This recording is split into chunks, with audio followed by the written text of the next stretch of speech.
Right, so as everybody has seen, there is this massive divot here.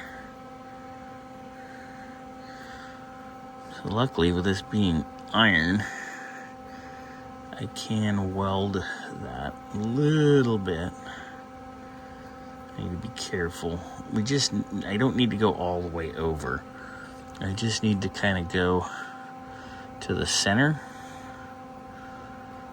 so it has some place to seal, because this is a bloop, and that's goes along with the way the thermostat housing is. It's kind of an oval.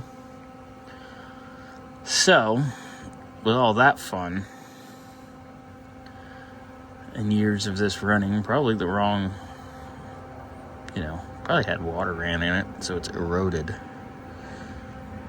So I'm just gonna lay a bead across here, and then we can carefully grind and sand and make it better. What a mess. This is a result of improper maintenance and lack of checking on repairs from previous shops. Okay.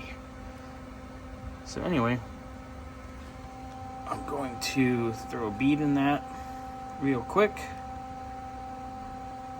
and then Xander will sand it and make it nice. All right, we are welded up. I'll let that cool. When Xander gets back from lunch, he can start on sanding, getting that baby nice and flat.